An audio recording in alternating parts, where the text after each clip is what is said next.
away the economy from those who rigged it. As I see it, class warfare, the only resort to right-wing doom. It's worth it. How to talk to your right-wing relatives, friends, and neighbors, and other books written by Egberto Willis.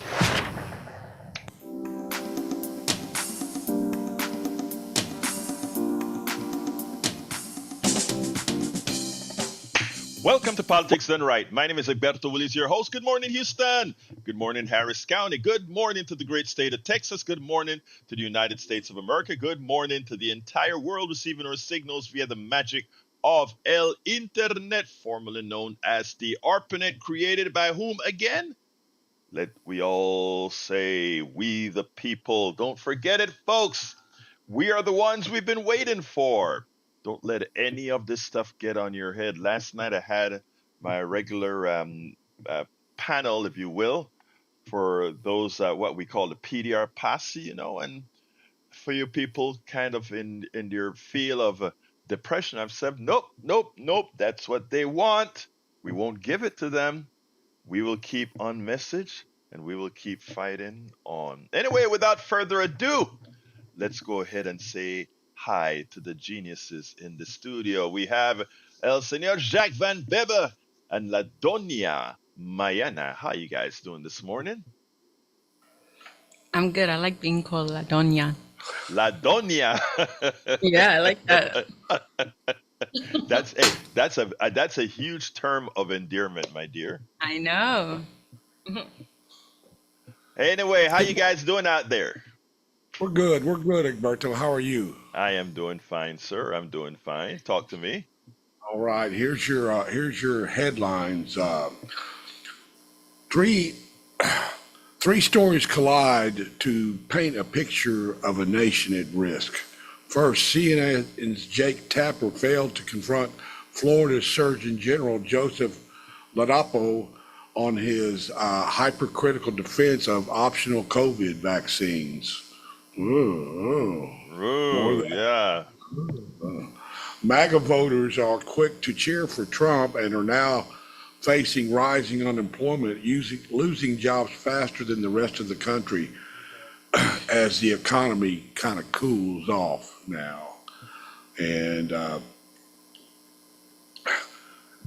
in the ultimate display of inequality, a new report shows Elon Musk and the top 100 billionaires hold a combined net worth of 3.86 trillion. That's $3.86 trillion dollars, with Musk alone poised to become the first trillionaire while families struggle to make ends meet. Together, these stories highlight the intersection of weak accountability in journalism, economic injustice, and where poverty grows. Poverty always grows in the shadow of accumulated wealth, and democracy is threatened by the power of wealthy oligarchs. Wow. Amen. Amen. Oh, You nailed it. And wow is the word. Wow is the word. And you know what? I think I have some videos, but I think I want to start there because uh as I was reading last night about Musk and the trillions, it really continues to upset me. But it doesn't upset me because of Musk. Billionaires in inherently are psychopaths. Okay, and I want people to really understand that. I want you to think about. I don't think anybody actually knows what $1 billion really looks like, feels like. I don't think you know that. But it is something that you as an individual, you as a family, would have a very hard time spending. There was a movie long time ago that in order to get a whole lot more money, this guy, and I don't remember who was the protagonist. I don't remember exactly what the movie was, but I remember these kinds of movies left indelible impressions on me, right? This particular movie, the guy had to spend all the money. He inherited a whole bunch of money, but to inherit an even larger amount of money, he had to spend all the money he inherited. Something like that is the gist of the story. And no matter what he did, he couldn't get it spent because even some of the money he was spending was also generating more money. And that's what happens in this type of economy, right? If you are the owner of capital, if you have money, it's hard for you to fail. It's hard for that money not to turn into more money because what we do in this country is the worship of capital, not the worship of work. They always tell people, oh, go get a job, all that good stuff. And people, all of us work, right? But it's not that that makes you successfully wealthy. It is those who are fortunate to be invited into the accumulation of wealth, of capital. And it is so hard for the average person to see that if they saw that, they wouldn't be on this bandwagon where we have so many people trying to protect those few. A lot of times because they think at some point in life they're going to be a member of that few and they don't want to have the burdens of, if that's what you can call it, the burdens of having to pay taxes and so they are figuring, well, what the heck, let me protect them because someday I may be them. But let me tell you a little story. In the aggregate, anybody that's listening to me will never ever be them. Now, a infinitesimal moment will be if you're invited.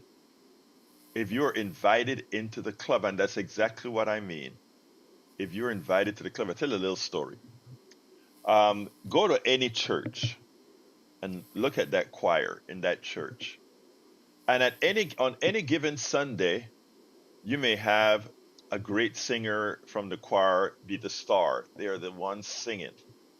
And then turn on pop radio and turn on rock radio and turn on country radio. Turn on any one of these and listen to some of those voices.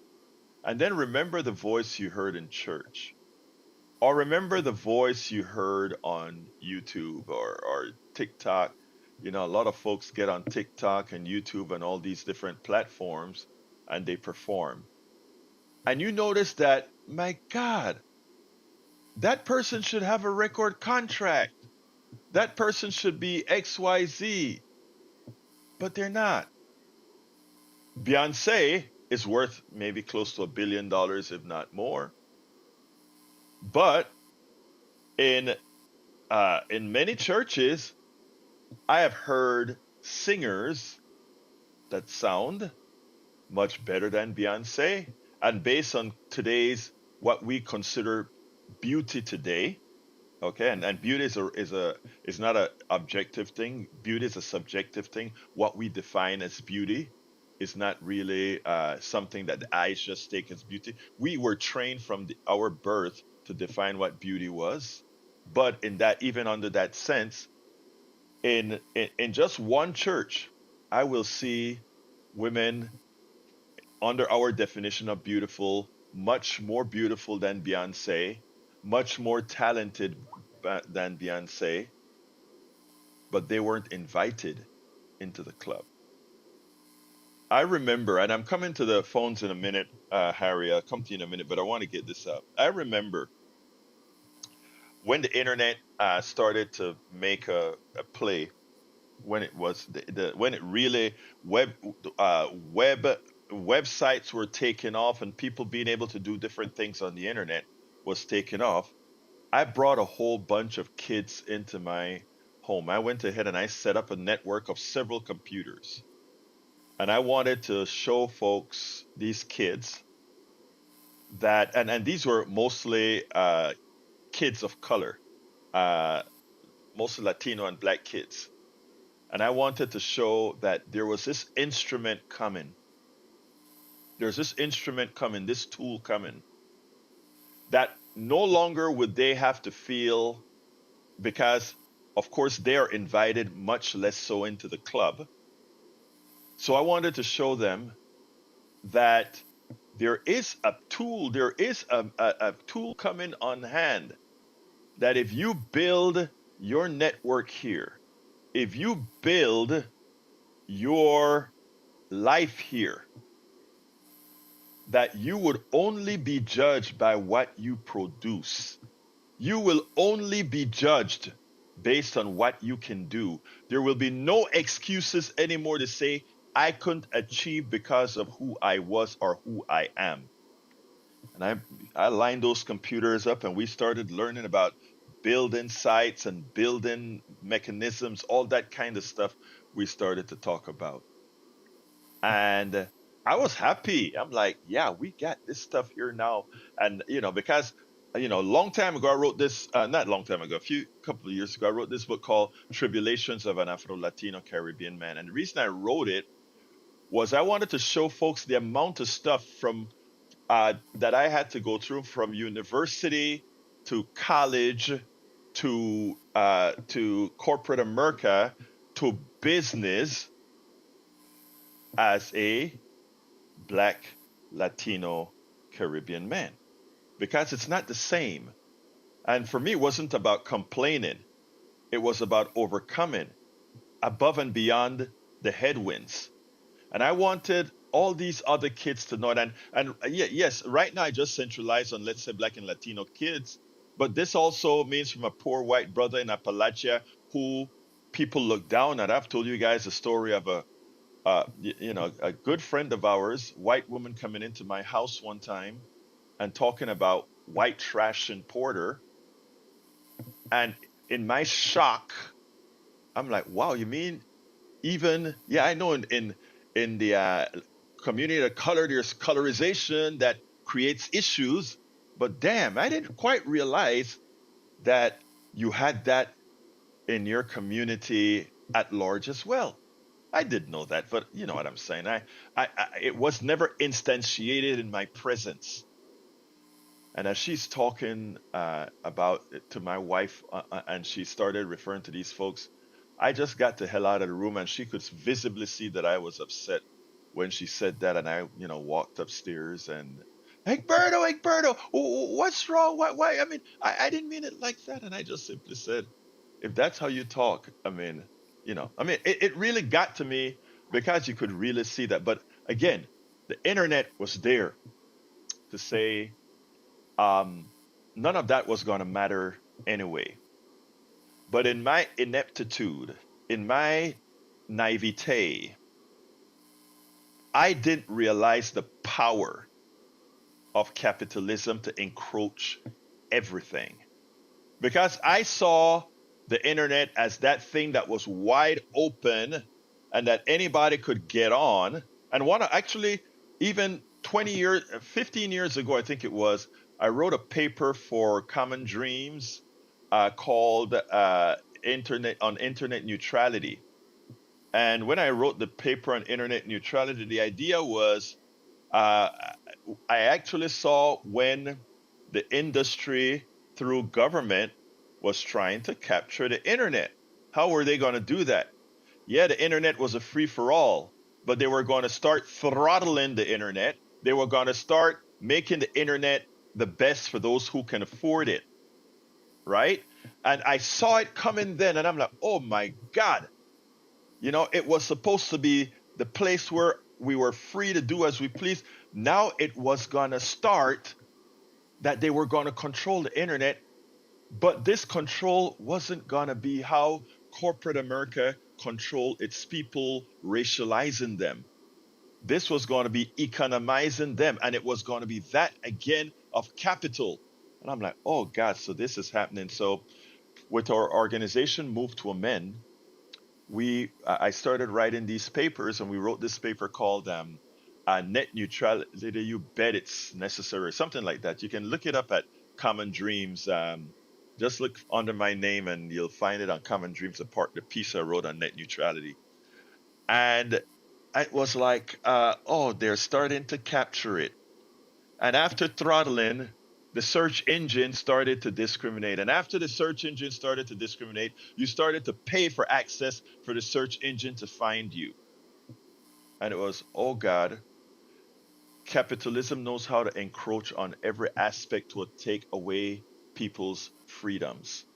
And it's done in a subtle way. And for those who are so indoctrinated into thinking this is the only way life can be, No, they took away another avenue.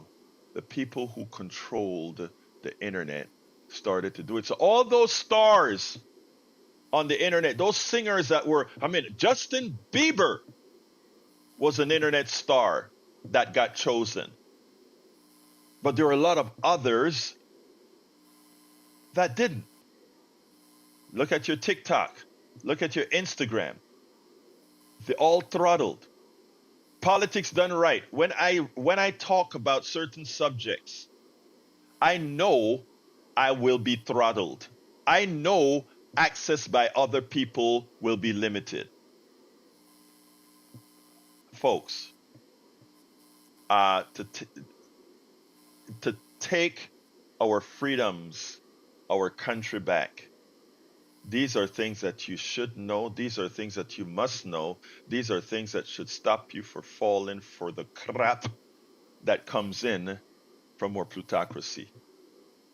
Because when I speak about antiseptic slavery that upsets many people, when I speak about capitalism is operating as designed, and they try to say, oh, what? Don't speak like that because that's who we are. When Nancy Pelosi talk, we're a capitalist country. Like she believes that means something positive. When you see that, when you understand what's going on, when you leave your mind open to not be controlled by this overbearing force that tells you can't be all that you want to be, and that chooses. It's not a market. It's not a free market. I believe in free enterprise. I believe in actual free enterprise where your talent says what you can actually achieve. But I can tell you on a personal note, if I wasn't reared by some strong as hell Panamanian parents, a lot of the tribulations that come through, and this tribulation isn't just a tribulation of color, a tribulation of pigmentation, ethnicity. It's also a tribulation of capital, a tribulation of class. And when we realize we are all in the same boat, not this false separation in humanity that these guys push on you. When we realize we're in the same boat with those immigrants, we're in the same boat with our white brothers and sisters in Appalachia. We're in the same boat with our white brothers and sisters in the ghettos and barrios and or folks everywhere else. When we realize that, and that we're just pawns in a game, then we will start having the control of the country that we actually want. But you have to get there first by educating yourself. All of us do, and learning. And that's why the plutocracy is so intent on keeping you dumb. That's why they want to have nothing with critical thinking. That's why they don't want you to know the formative years of this country. That's why they don't want you to, that's why they want to sanitize everything. It's not because they're really, they feel guilty about what was done in the past. They don't feel guilty about what was done in the past. Their problem is that they know you are a good person. Everyone listening to me, they know that you have a heart. They know that you are a loving person. They know that even our MAGA brothers and sisters, they are not bad people. They're indoctrinated and taught to be like that for a purpose. For a purpose. That purpose is that trillionaire, that how the hell can anybody accumulate $1 trillion who knows very little? There's nothing smart about Elon Musk. The guy that taught me the most about software engineering was an almost high school dropout that would run rings around Elon Musk. And I don't know, I haven't heard from you in 20 something years or so. guy named Leroy Gay. I've never forgot that name. That's the one person in all my corporate America life. Only lasted 5 years after I went on my own. Uh, that is the one person lived in Atascocita, Texas, right here around the corner. I learned more software engineering from this dude than anybody else. And I guarantee you, he is a much better, well, Musk isn't even an engineer, brothers and sisters. He's not even that. That's how they call him. Again, that's money can buy you any title, right? But anyhow, so let's remember this. We're all in this game together. We're all programmed. We're all antiseptic slaves. And when you accept what the system has done to you, then you can climb out of that tub. You can climb out of that bucket. You can climb up, but you have to first acknowledge a reality. And after that, we can move on. I'm coming to you, Harry, but before I get, let me just salute our people. Sorry for that long monologue. It's Jack's fault. It's Jack's fault because of how we started the program. It's Jack's fault. All right. Welcome aboard, Joe from Los Angeles, California. Welcome aboard, Paul Fleming from Atlanta, Georgia. Welcome aboard, Kathy Talbot. You were talking about Brewster, girl, you got it. You're right. Brewster's Millions. I love you, girl. I have the smartest listeners, bar none. Bar none. That was it. Brewster's Millions. Mark Ali Kirsty, welcome aboard to Politics Done Right. And then, of course, on our Substack, I lose the first dozen. Welcome aboard, Nolan, Bob Leaguer, Matthew Ward, LBW, La Profesora LBW. She said if I don't see her name, then she's late for work. I guess you're not late for work, beautiful. You're not late for work. Betsy, Steve Mergensen, Carlos Dean, Lady Historian, Tim Fletcher, Steve Berger, Terry Schuark. I can't read all of them. It's too many of them, but love you all and thank you for the good commentary that you have in there. But without further ado, let's go to Brother Harry. Well, someone in the chat said what I was going to say. The movie, as that chat person pointed out, Brewster's Millions, the late Richard Pryor, he had to spend, his uncle left him $30 million, and he had to spend $300. He had to spend the $30 million in order to get $300 million. I remember that movie. Yeah, as Magic Jack pointing out, go ahead. No, go ahead, Harry. Okay, as Magic Jack was pointing out, people are losing jobs right and left. You look at the statement, the jobs report, 22,000 jobs people only created, and people are having trouble making ends meet. And then as you're pointing out about Elon Musk and the trillions and these billionaires, they just, and as you pointed out about the internet, they get in on that. They use their capital to increase their wealth and exploit people in order to increase their wealth. And then they do, as I mentioned on this show in the past, if they have any relatives, they do borrow, buy, die.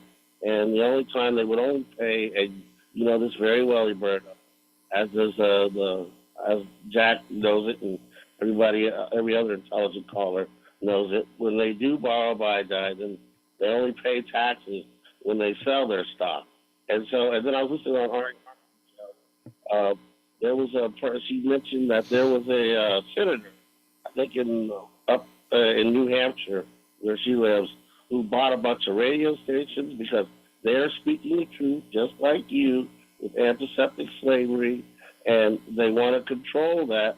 And all they do is play Fox News on those radio stations to make people dumb so that they don't get the truth and hear the truth about economics and about politics, like people like you without that. Thank you, Harry. They make them dumb and angry. That's the idea. Make him dumb and angry, because an angry person sometimes is, anyway, you know where I'm talking from. Thank you, Harry.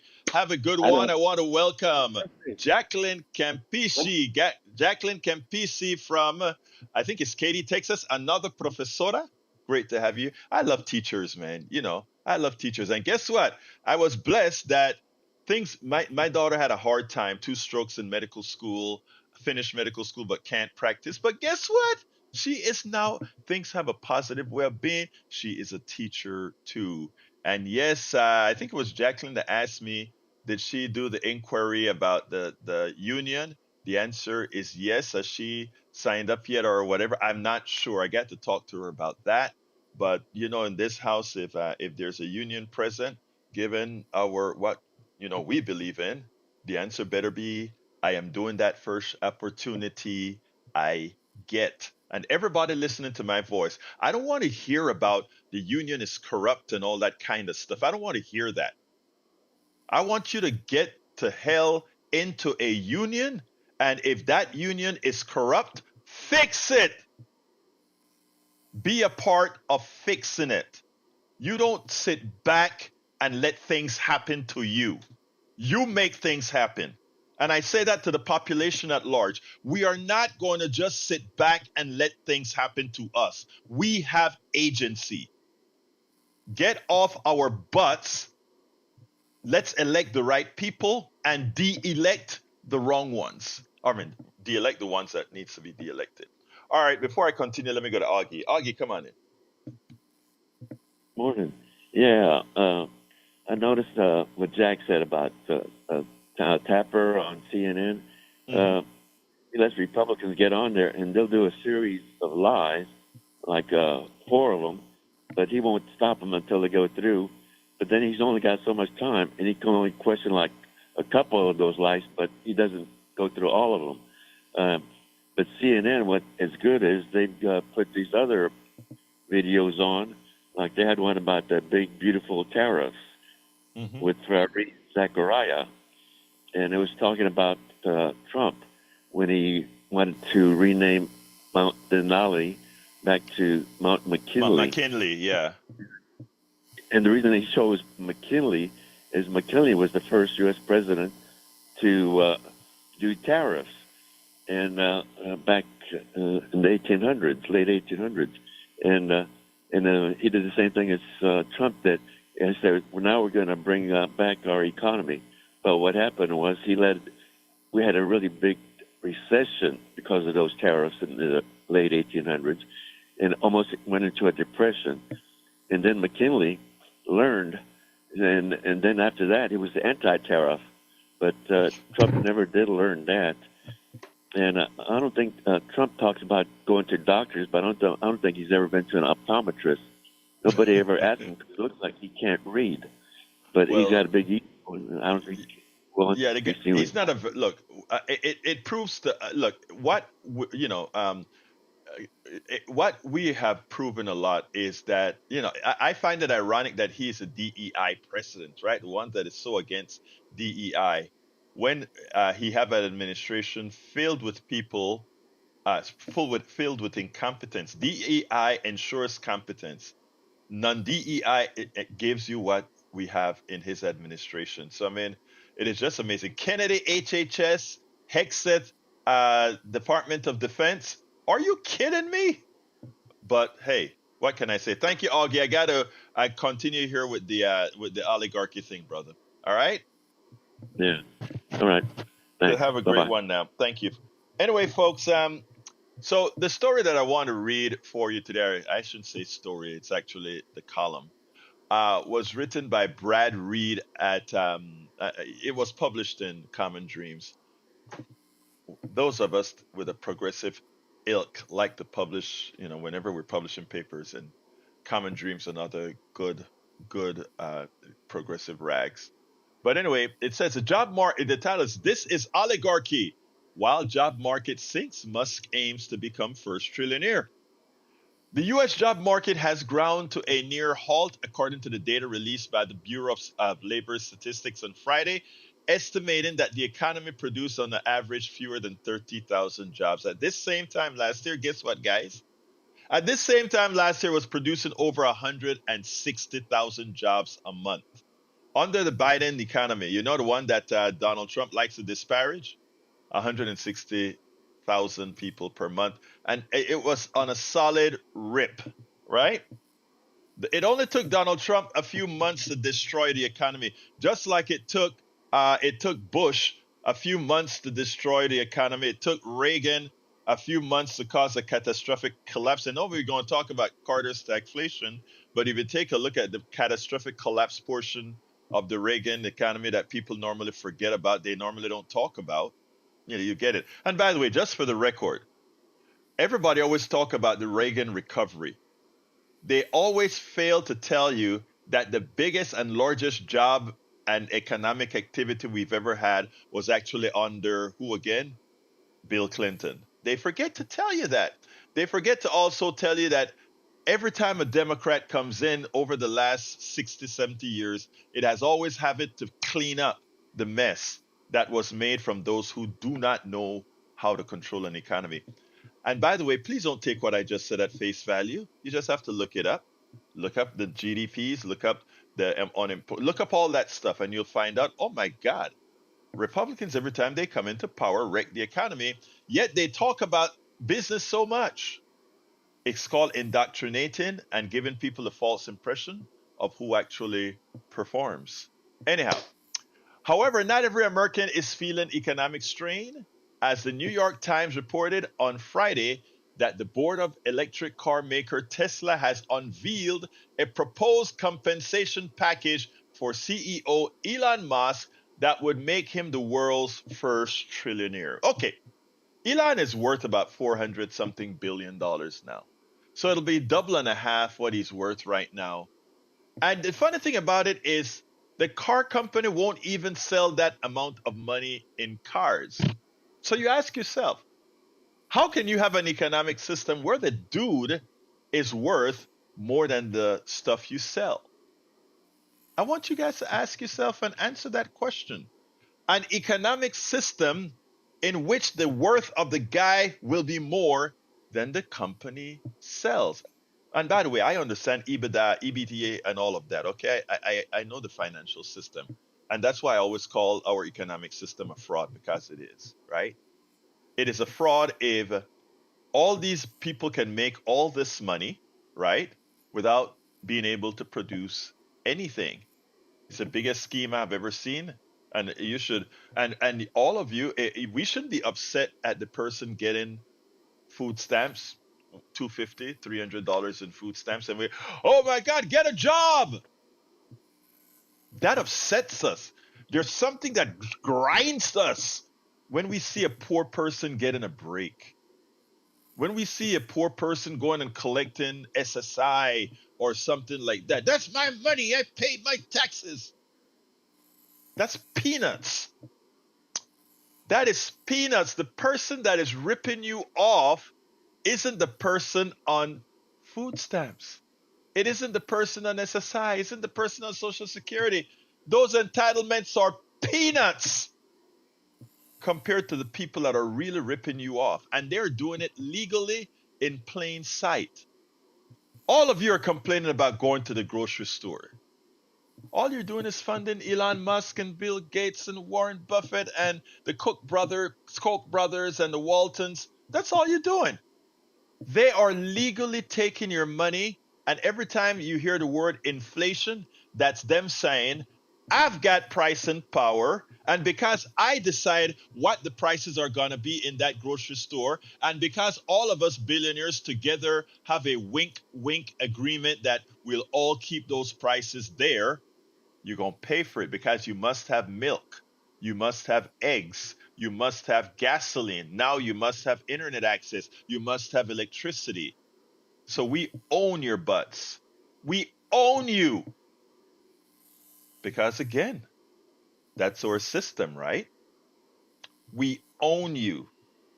So whereas we could, in the past, the people that we know for sure we own. Well, them black people, man, they were enslaved and, you cracked the whip and they had to do everything. But all during those times, they owned you too.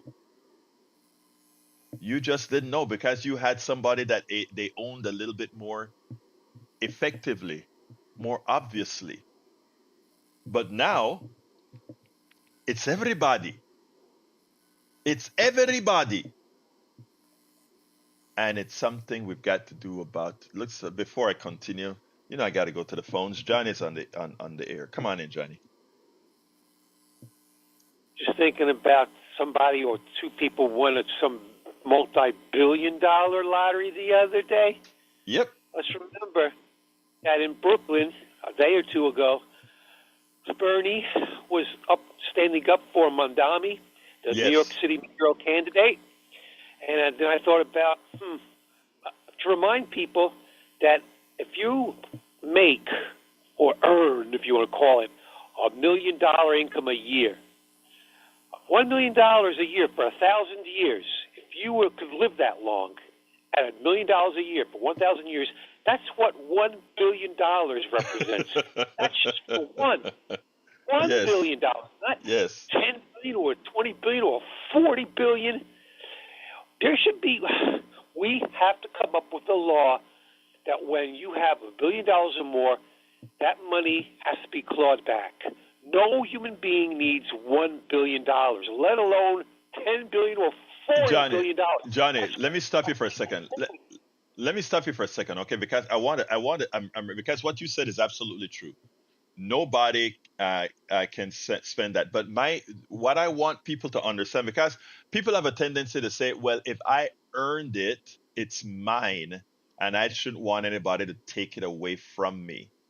But and that is what the enslaved meant of our minds meant, to believe that if you earned it, somebody shouldn't be taken away. I have to go a step before that. You did not earn it. Nobody earns $1 billion. It's a fraudulent economic system that allows you to be able to accumulate $1 billion. And that's what, we have to get to the step before, Johnny, so that people, because if I build something, in other words, if I build things, I want the result of what I built if it's commensurate with what I produced. What I'm saying is nobody has earned $1 billion. That's all I wanted to add to your commentary, sir. The problem that we have here is our system, the way we practice capitalism here, unfettered, underregulated, mercenary-style capitalism, makes it possible for Elon Musk to live the way he does, while at the same time you have people in Los Angeles holding down a job and living in their car with their children. You can't have both at the same time. It's criminal. Amen. So Thank you. Thank you, Johnny. You nailed it. And let's go to Jimmy. Come on in, brother Jimmy. Hi there, Marcelo. My main purpose of radio talk shows is to share information and opinions. So I'm going to do some of that. Here's some information. Men live to be about 76 on the average, and women live to be 81 on the average. So women are living 5 years longer than men. I'm not sure why. Maybe men have more stressful or more dangerous jobs. But those are some facts. And Mackenzie Scott inherited like $40 billion when she divorced Jeff Bezos, but she's been giving away up to, I believe, $19 billion. So she's a true philanthropist, and her money is going for good purposes. Over in Israel now, there's two human rights organizations that are condemning what Israel's doing in Gaza. They say they are committing genocide. So the United States needs to stop supporting Israel in their efforts in Gaza. They're starving people. They're shooting people. They want to take over the whole city. We need to stop supporting Israel. I agree with everything that you've just said, brother. And that is something that we preach day in and day out on our 3 o'clock program, E2247. Make sure that I cover that every single day. You're absolutely right, sir. Another article about Social Security, more than half of the Americans depend on Social Security for their wealth. So thank goodness for Social Security that we do have that. Amen. Well, that's all a lot of people have. Amen. But I got something for you. I think women outlive, this is just my theory. I'm just pulling this out of air. I think women outlive men because women are smarter. Okay. Women know how to live, and I guess you are as old as you are, my brother, because you are just damn smarter. Well, yeah, I try to eat healthy and exercise and all that, and all that definitely helps. So, Yeah, well, I've known you a long time, and I've seen you. Hey, guys, how old are you now, Jimmy? 91. See, I love me some Jimmy. Jimmy is an older guy still out there. He's walking, no cane, no nothing. He's out there doing stuff. He's an activist with the Houston Peace and Justice Center. He's doing his thing. I learned from Jimmy. Hey, thank you, brother. I got to go to some other calls. All right. I am walking with a cane. Oh, when did you start walking with a cane? You made me a liar, Jimmy. Just within the last 6 months, my doctor said you should walk with a cane all the time because if you fall and hurt, well, that's true. You didn't walk with your cane. So it's a precautionary thing because of your age. I got you, brother. I got you. You're my favorite old guy, man. You're my favorite talk show. All right, brother. We talk later. All right. Take care. All right, let's go to Bruce. Hi, Bruce. I haven't heard from you in a long time. How you doing, brother? Good morning. Good morning. How are you? I am doing fine. I'm doing fine. It's good hearing your voice. Talk to me. I can't get enough Jimmy. He's great. He is. The reason I called is we know Musk and these types of people, the Koch brothers, are going to spend a lot of that money on buying elections. But one thing that kind of bothered me was they had a meeting in the White House with all the big nabobs of the computer nabob, et cetera. Uh-huh. And I remember when Bill Gates criticized Musk and Doge for starving kids. But when they stood on MSNBC one by one, the people getting up and praising Trump and kissing his ring, when it was his turn, he got up and he said, "What a great leadership you've shown," and he kissed his ring, and that bothered me a lot. I guess I'm just being naive, but I thought maybe he would be the one to tell the emperor he's naked. But anyway, I just want to make a short call, and it's good to hear from you guys. You guys are on point today. Thank you, my brother. You know, I did a video on that, and you kind of brought it up, and I want to see. Let me see how long that video is to see if I can go ahead and play it for you all, because you made actually it's only 4 minutes. Let me go play it. Thank you, Bruce. I'm going to play that video for the audience. I think I want you guys to see. Let's see, it's to hear that, because it was obscene what occurred with the billionaires. I didn't intend on playing that one today, so I'm kind of queuing it right now. But it was obscene what those billionaires did. And I am going to, and Bill Gates was there. Bill Gates spoke, and then not Elon Musk, when Zuckerberg talked about how much, well, you guys listen to it. I'm going to play it now. Let me get that in the queue. I got to make sure that you guys can hear it. This is an important video. Thank you for bringing that up, Bruce. You see, you guys call in and change my damn show all of the time, but here it is. The following is obscene. Check that out, so we'll take it on the other side.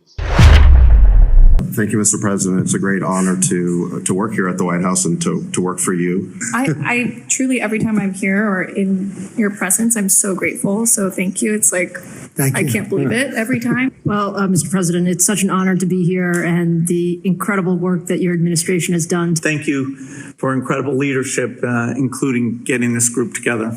It's incredible to be among everyone here, particularly you and the First Lady. Thank you for being such a pro-business, pro-innovation president. And I think this is the most exciting time in America ever, at least that I remember. So thank you. Thank you for everything you're doing. How much are you spending, would you say, over the next few years? Oh, gosh. I think it's probably going to be something like, I don't know, at least $600 billion through 28 in the U.S. Yeah. It's a lot. No, it's significant. Sorry, I wasn't ready to do it for announcement. He said I wasn't sure what number you wanted to go with. He said. Now, I want you guys to think about this. Think about all these billionaires. These guys all together worth trillions of dollars. Think about what's going on here.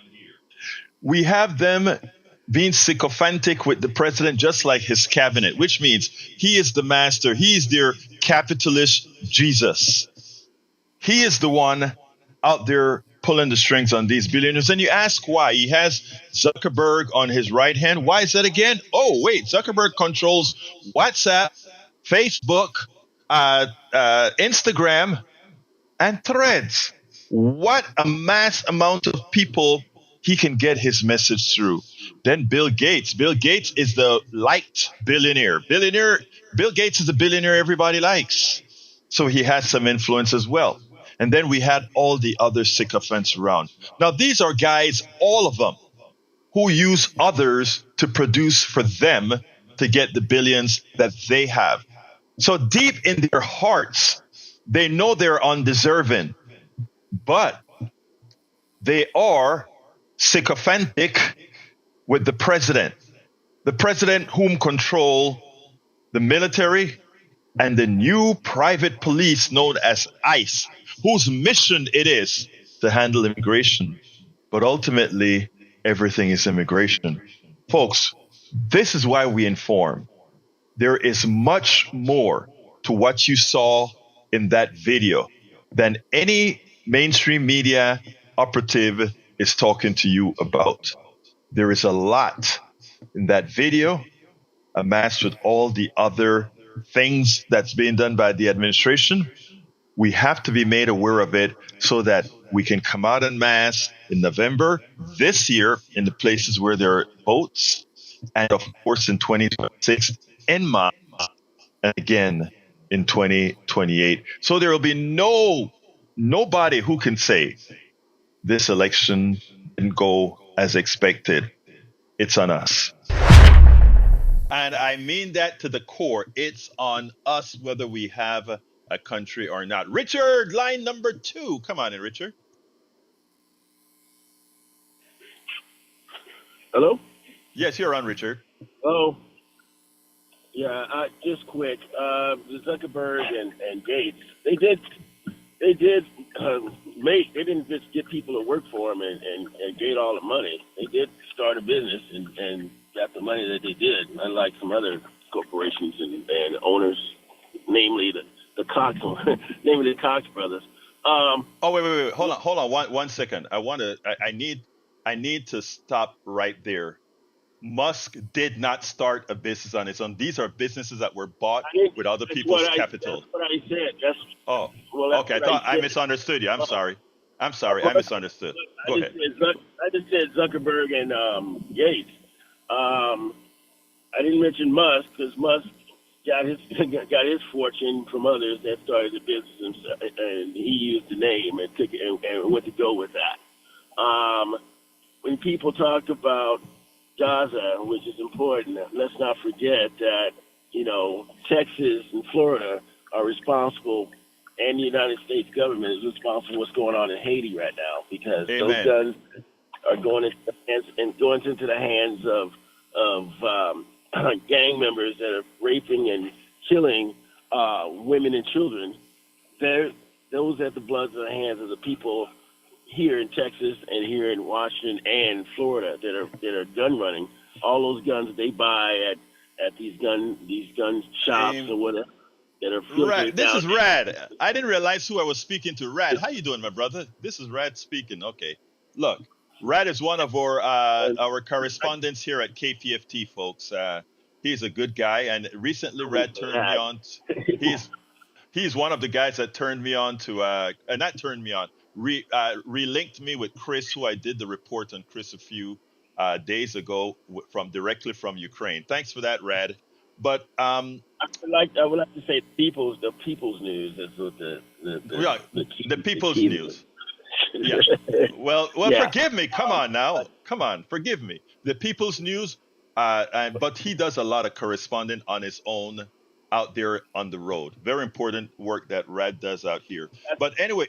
Before you go, Rad, I just need to say this. Go ahead.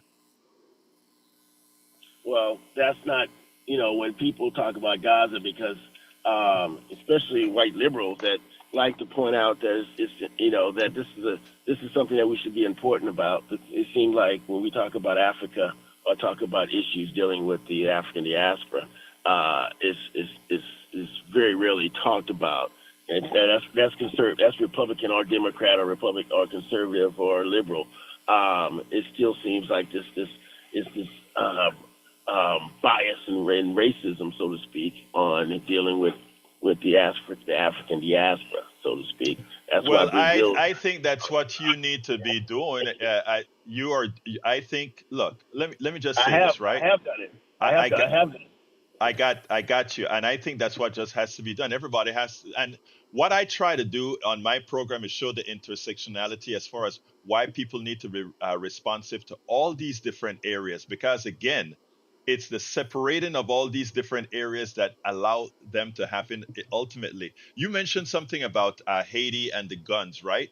And it brings up something that I discussed on my program last night on the for my PDR posse folks, and it's the following. You know, we went ahead and attacked, blew up a speedboat coming off the coast of Venezuela, and we just said, oh, they were bringing drugs over, so we destroyed them in international waters before they got here. They probably weren't really coming here, but I think that set the precedence for the gun runners here in the United States, because we produce a lot of guns. And you are so correct when you mention, look at what those guns are doing in Haiti. Suppose the government of Haiti started blowing up American haulers that are bringing guns to Haiti. What would we do then, right, Rad? Absolutely nothing. We'll hide behind the Second Amendment. Exactly. But hey, I only got 4 minutes now, so I got to go to two more callers. So, you have carte blanche. Let's go to Johnny. Come on in, Johnny. Yeah, real quickly, I forgot to mention what Bernie said the other day. He says that something like 30 or 32 billionaires serve in the Trump administration. Remember that. And by the way, it's not just in Haiti. We're also thinning the herd in places like Yemen. Yes. Yes. Actually, Israel is doing a good job bombing the smithereens out of these places as well. So thank you very much for that, brother Johnny. And I see Richard, real quick. Richard, come back. Let's see. Come on, line number 4. Yeah, thank you. I just want to point out just how stupid Trump thinks his MAGA followers are. Now, you remember when he made a big deal out of Ted Cruz's father and Kennedy assassination? Yes. Okay, let's fast forward to just the other day. After the Epstein victims, he's he's like, oh, we keep talking about this is just like the Kennedy. They just kept looking for look, this is two opposite ends of the spectrum, and you fools cannot connect the dots, and he knows it. Anybody that stupid to say both ends of the spectrum, and these fools can't get it. That's what he thinks of you, MAGA fools.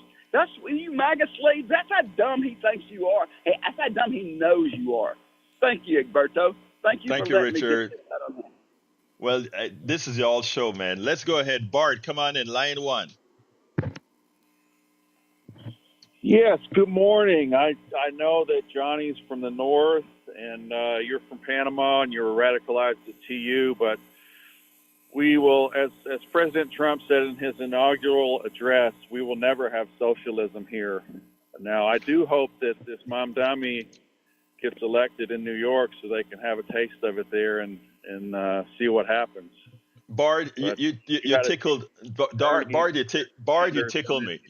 Okay, hold on. Hey, I don't have much time. Hey, stop. Now, you amuse me, because you are a socialist.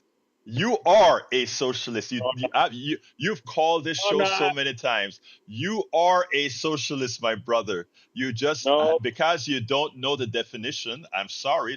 Sorry that you're not sufficiently read on the issue, but you are.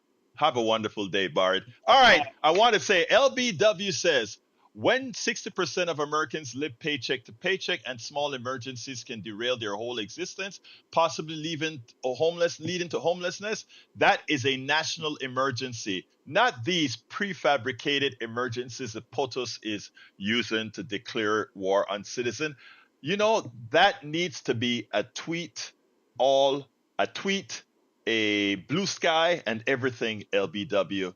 But then again, you're a teacher, so you would come up with something sensible like that. You nailed it, girl. You nailed it. Lady historian says, if only they knew how deliberately humiliating it is to apply for benefits. I know. Glenn Ryan says, is there anyone dumber than a progressive who votes for someone like Sanders in a primary, and then when the DNC cheats him, these same folks then vote for the candidate who they replace him with? Why not withhold your vote until they are forced to change because they will lose without you? That's Glenn Ryan referring to his good friend, me. I still love you, Glenn. I understand your, and this, I'm saying this kindly, Brother Glenn. That expresses and shows your privilege. And let me tell you what I mean by that. You have a good job and you can survive in any economy. You and I sat down and had coffee on that. And notice I read it because it was an attack on me, and I still read it because I can't just look out for the things that I want. I have to look out for the best thing for most of us. And sometimes you have to hold for a while until we progressives can actually do the job. Because we progressives have to go out there and earn people's respect. And while there are headwinds coming against us, it is a responsible thing to do. It was irresponsible for those who stayed home to allow somebody to get elected that harms the nation in some aspects irreversibly. I will not be that person. Studio. I was actually going to answer that question, but you answered it very well. Because I was thinking the same thing. I didn't want Trump to become, so you vote for Hillary at that time. Exactly. Exactly. And I You love did your Bernie. part. You did your part. I was a Bernie delegate in Philadelphia. Think about that. There you go. Anyway, anything else from Brother Jack? He's good. He's good. All right, great. Anyway, got to get out of here, folks. Love you all. politicsdoneright.com/newsletter. The rest of the show, the videos that we did play today. Write me directly at kpft@politicsdoneright.com. And of course, I love you all. My name is Egberto Willis. This is Politics Done Right. And you guys know how I end this baby. I am what? Out!